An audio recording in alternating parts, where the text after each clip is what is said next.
Welcome, everyone, to Couch Potato Diary, Part 2. Happy Wednesday. My name is Peter Klein. Thank you very much for tuning in today. This episode is going to be all about the lists as we look at the changes in the pound for pound after UFC 305, changes in the CFL Power Rankings after another wild week, and we continue the NFL previews looking at players that could break out this season. And then at the end, it is another mock draft. So, a lot coming up on the show today. Thank you all so much for tuning in.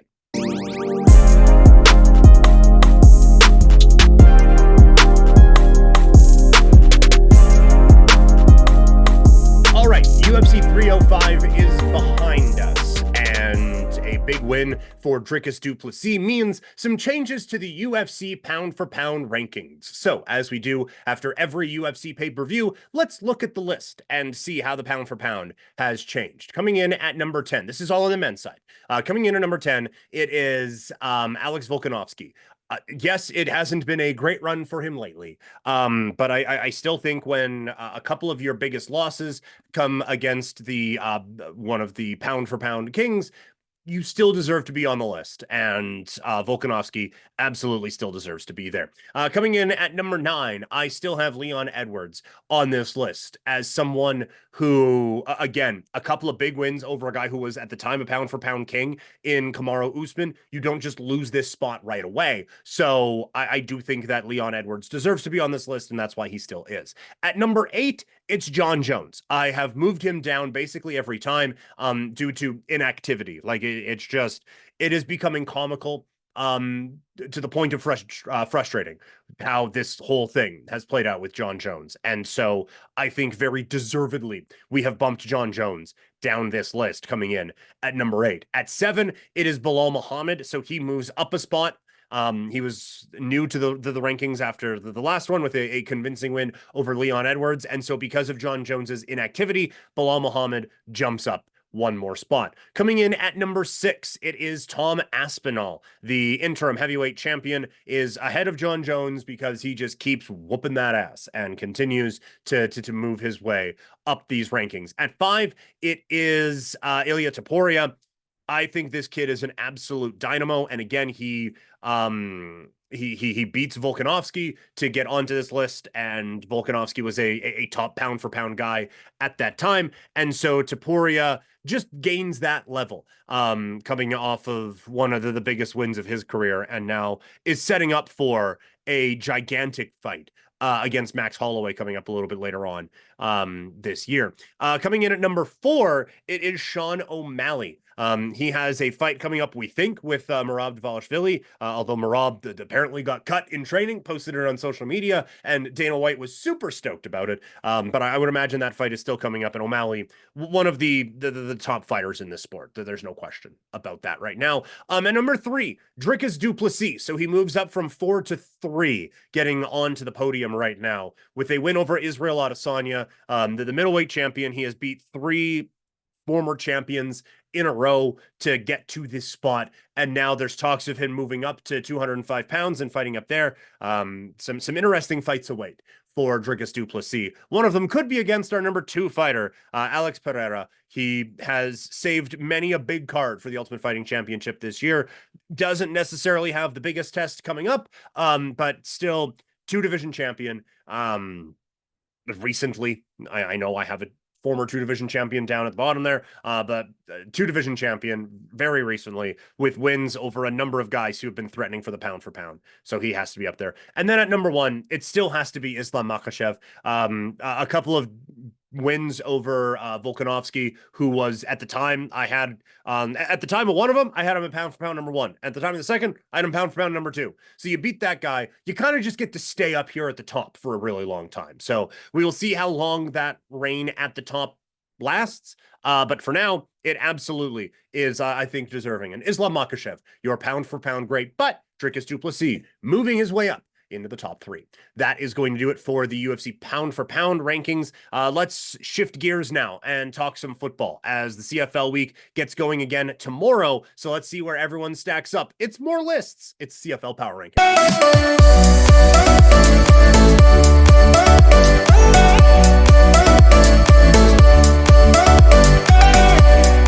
We get ready for another week in in the Canadian Football League, so it's time to see where everyone stacks up. It is the CFL Power Rankings, heading into some crazy how week 12. Coming in at number 9, it's the Hamilton Tiger Cats. They are so clearly the worst team in the Canadian Football League right now. They have a weird situation at quarterback. They can't stop anything on the defensive side of things. This is just an unmitigated disaster out in Hamilton this season. And now that things have kind of cleared up in the Alberta capital, all of a sudden it just becomes so clear that Hamilton's at 9. At 8, this one might be just some sour grapes over a missed bet, but the Calgary Stampeders. I am, at least for now, done being fooled by this team. I think that this is a team that when they put it all together can be a very good team. But A, I need to see them do it at home. B, I need to see them do it consistently. It is all over the place. And they had a chance to really, I think, make a bit of a statement against Ottawa. And minute and a half to go, they had the football. Couldn't get a first down on offense and couldn't get a stop on defense.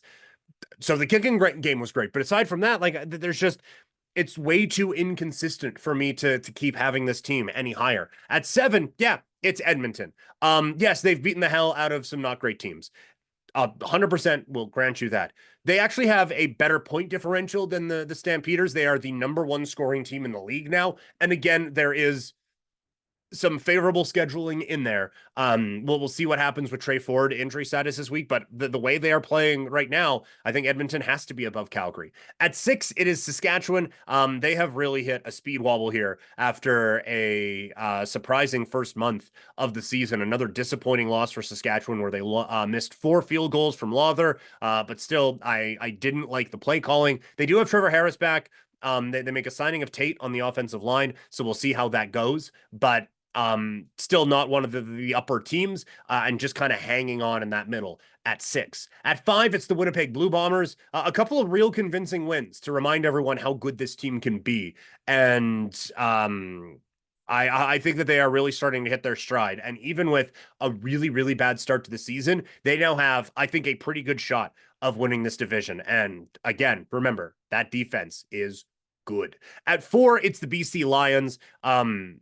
I keep waiting for this defense to be a little bit better, and it keeps not. Obviously, the Nathan Rourke thing did not go the way that they would have wanted it to at the in his debut last week. I still think he will be fine. This offense is way too good for it to not be, and I think the defense will get at least a couple of things figured out. At 3, it is Ottawa. They move into the top 3 with that win over Calgary. Jeremiah Masoli played well. Drew Brown, at least getting some starter reps at the beginning part of practice this week. And defensively, that front 7 is really good. The secondary, I still think, is vulnerable, but they can put some pressure on quarterbacks and some pressure on teams and really put you in some tough situations out there. So just a well-rounded team. At 2, it's Toronto. There is a lot going on around this team right now for obvious reasons with Chad Kelly. That was not the welcome back press conference that I wanted to see. There was no, I think, legitimate remorse or anything like that. It's lovely that he can read off prepared statements and remember them and all of that. But as far as a football standpoint goes, again, the dude's very good and is going to be a real problem with a defense that I think is just scratching the surface on how good they can be. And at number 1, it's been this way all season long. They continue to stay there. It is the Montreal Alouettes. This defense is playing out of its mind. Offensively, Alexander maybe gets the benefit of the doubt on a review call where he probably absolutely stepped out of bounds, but were they not going to score anyway? This is the most complete team in the league. They add Austin Mack to an already ridiculous receiver room. The fact that Rambo, when everyone's healthy, could be their 4th best receiver is absurd. And then Fletcher's a weapon. It's a complete team. And Jason Moss is coaching the hell out of that team. So it is a really, really good team. And that's why they are in at number 1. From 3 downs to 4, let's continue our NFL preview as we look at players who could break out this season in the NFL.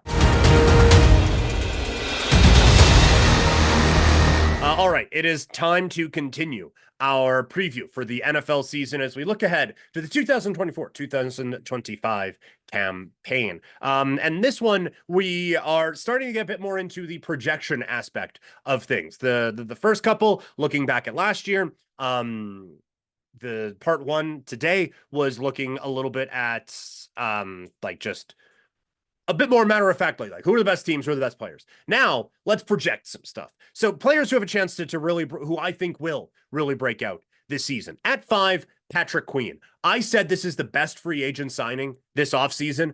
The Pittsburgh Steelers, I think, get a real one in Patrick Queen and help them build a defense that if TJ Watt gets hurt, can still sustain a little bit. I think this is going to be a year that everyone recognizes who Patrick Queen really is. At 4, it's J.K. Dobbins. He is going to be the most talented running back on a run-heavy team, probably, with the LA Chargers. I hope he doesn't get a workhorse workload or anything like that. But injuries have really denied us of getting to see what J.K. Dobbins can do. And I understand, assuming he's going to be the guy who he was at Ohio State, is asking a lot of someone whose lower body has just been decimated from injuries. But I still think there is going to be a very talented running back there. And I think that this is a guy, there's obviously health concerns if you're drafting him in fantasy, but from a real life NFL standpoint, he is going to be someone who I think has a real chance of breaking out in 2024. Another running back just ahead of him, Tyjae Spears. I think it is insane that people think Tony Pollard is going to be the #1 running back in Tennessee. Spears is infinitely better than Tony Pollard is. And I think he is really poised to break out and show everyone that he can be a true weapon for the Tennessee Titans. They are not going to be the Derrick Henry run team of the last half decade or so, and that's fine. I think Tyjae Spears is still going to be a guy who is going to put up some really big numbers. And from a fantasy standpoint, this guy could be an absolute standout for fantasy that you could get in the late rounds. So I think opportunity is going to suggest this guy is going to really put it together. At 2, it is Jameson Williams. I have been saying for years that there is an insane amount of talent in this guy. And he breaks off a big play in the NFC title game. And that just kind of solidified, like, yeah, that this guy, I think this guy is going to get it. And I think now having a full training camp, a full season to really unleash things with the Detroit Lions, I think he opens up something in this offense that they just truly haven't really had before, in terms of like his big playability. Obviously, Amon-Ra St. Brown is one of the best receivers in the league. But Jameson Williams, in terms of like being able to take a top off a defense and all those type of cliches, I think he really will show people that there has been a lot of talent there. And if they can really unlock it in Detroit, it could be a special season for the Lions. And the #1 breakout player for 2024-2025 is Christian Watson. Watson is a guy who is, like, again, injuries have kind of slowed him up a little bit in the first few years out in Green Bay. But the thought that all those receivers are close in talent might be true for the rest of them. When Christian Watson is healthy, Christian Watson is the guy. And I think he will show this year, again, that this is a player that has such a well-rounded skill set. And I think he will be able to show that. And again, a couple of these are based on health for sure. I mean, all of them are. It's football, right? But this is absolutely a player who I think we see receivers take these jumps year 1 to year 2, and then year 2 to year 3 for sure. I think he is someone who is primed with a good chemistry with his young quarterback and Jordan Love to take a gigantic step forward here in 2024. So those are the players who I think are going to break out. There's a fantasy aspect to that, but let's really dive in now to the fantasy football world. We've been doing it, draft spots 1 through 6. It is now time for mock draft number 7.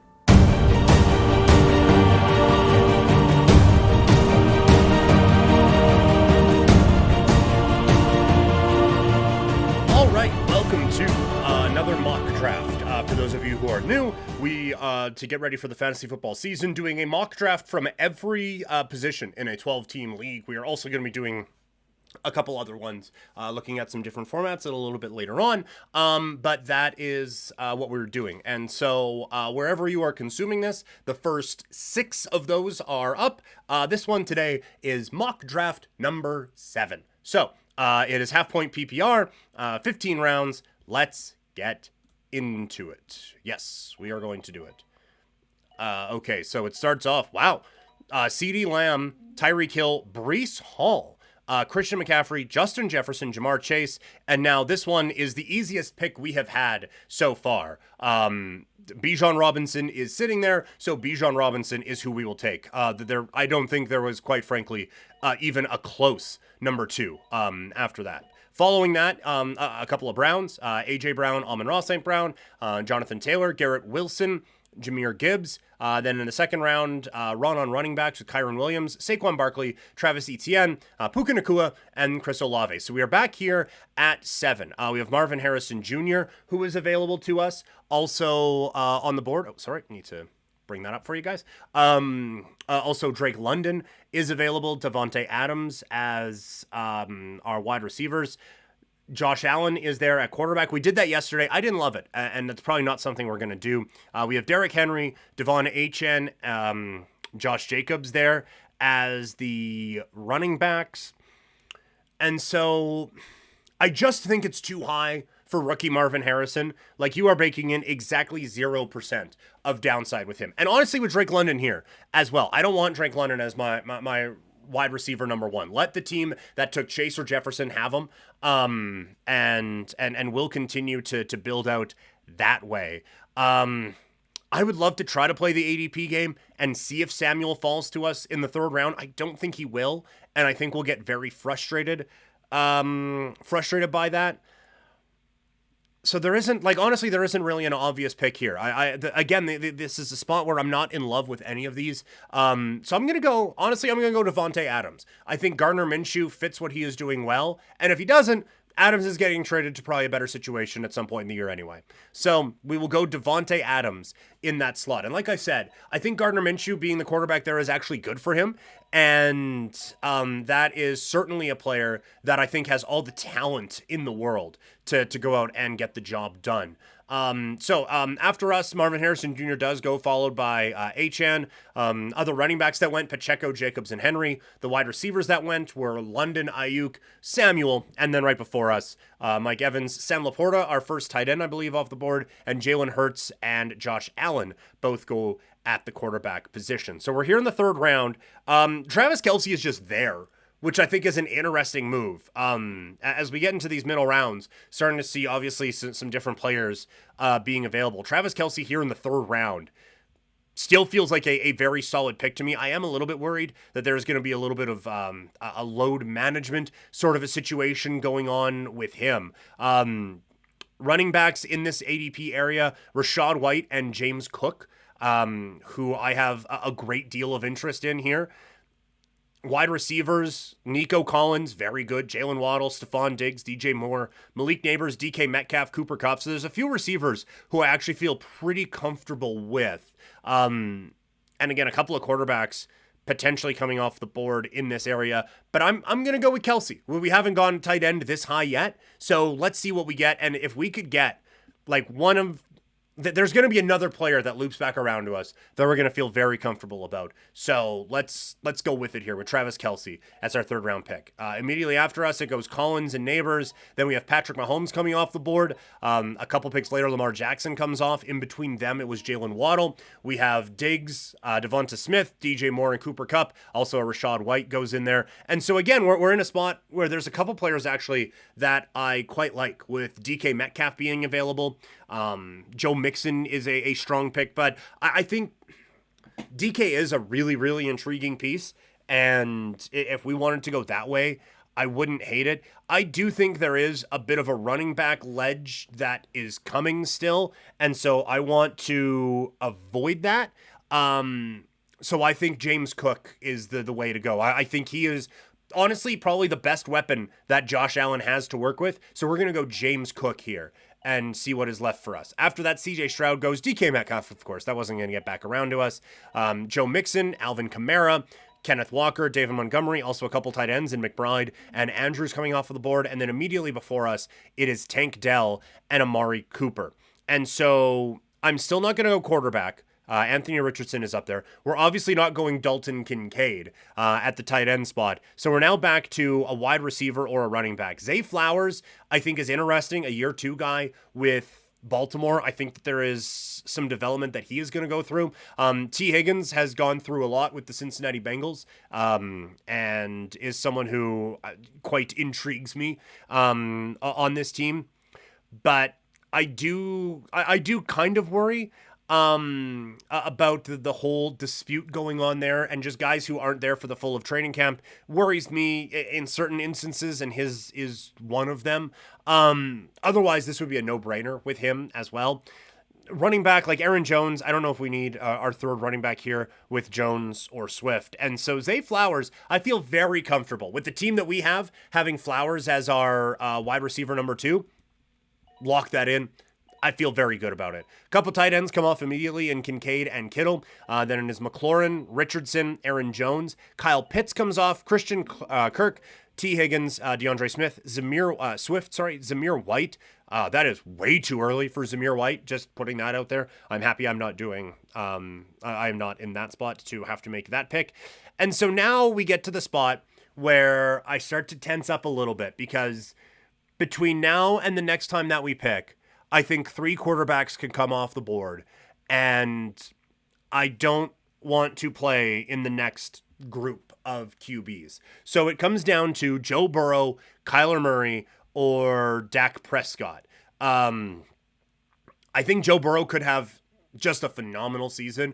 I love what Arizona has done with bringing Kyler Murray a few weapons, but I think Joe Burrow is still a bit above Kyler. So we are going to go with Joe Burrow as our quarterback, lock that position in. This has been, again, right around the time, because after this, Keenan Allen, George Pickens, Ramondre Stevenson, Najee Harris, none of those I feel bad about missing out on. Kyle Murray goes, Xavier Worthy, Evan Ingram, Roma Dunze, Troy Pollard, Rashee Rice, Jalen Reed, and Chris Godwin. So we are up here now in the 7th. And so Dak Prescott would have been available still for us. So maybe we could have waited one more go around. But this one has been an auto pick for me, and I'm going to keep it up here.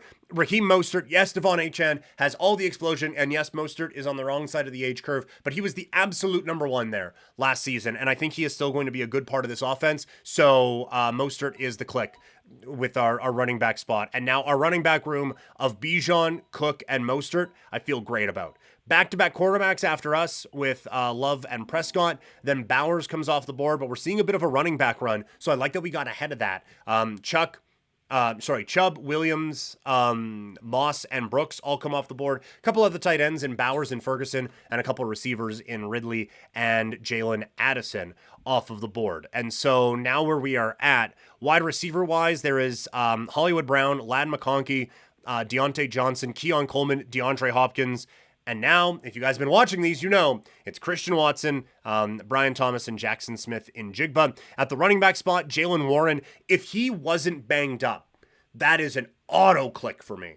But with him being injured, I think that's going to continue to drop, and that price is going to continue to fall to probably an area where we're quite comfortable with, even if he isn't going to be a major factor the first part of the season. But I think this is where we start to load up on that receiver depth. If you are watching the full episode here, you know that I just named Christian Watson as one of my breakout players for the year. So Christian Watson is going to be the guy that I take. But we are hoping to get multiple of Watson, Jackson Smith and Jigba, Brian Robinson, Jamison Williams, and obviously, honestly, after doing the breakout players thing, Tyjae Spears, if we were able to come away with him as well, that would be unbelievable. And so none of those guys came off of the board that we missed. It was Njoku, McConkey, Hollywood Brown, Brock Purdy, Keon Coleman, Caleb Williams, and then Jaylen Warren goes at the beginning of the 9th, followed by DeAndre Hopkins, Austin Eckler, Deontay Johnson, Devin Singletary, and then Brian Robinson. So one of the guys who we had a want for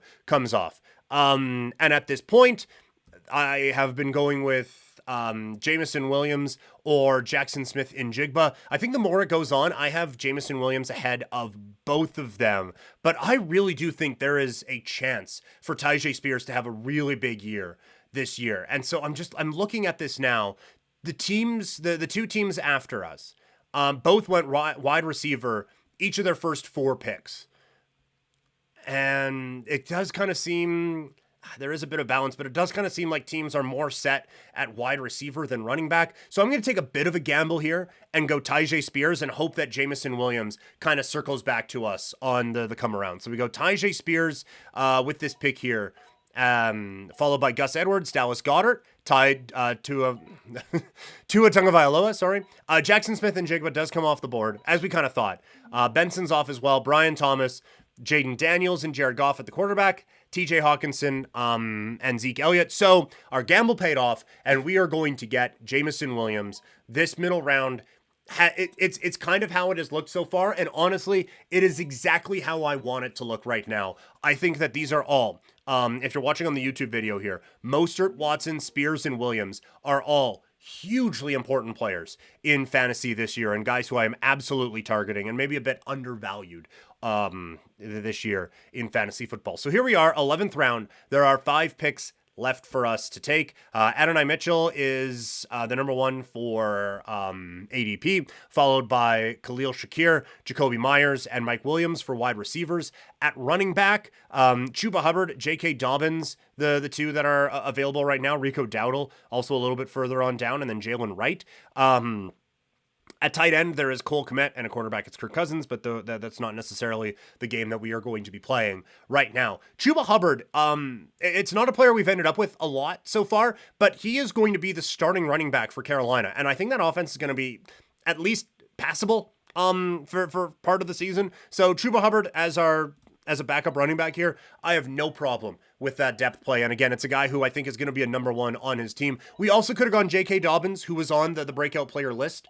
I think you absolutely could have done that. Kickers in the 11th and 12th round is a little early for me. So now we are again in this spot where there's no one on the board who I'm jumping for.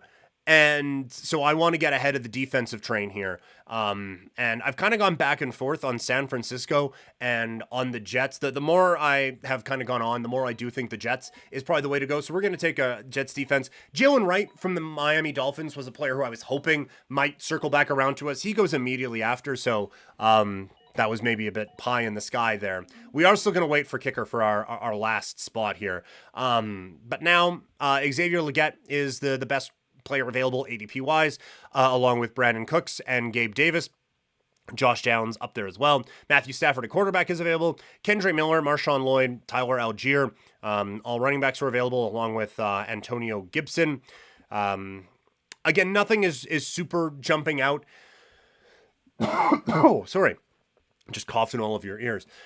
So maybe, you know what? We have Bijan at the top. Let's just lock in the Atlanta running back situation, and let's just go out and get Tyler Algier with that pick, and just make sure we have a handcuff there to Bijan Robinson. I have no problem making that. Another kicker came off the board.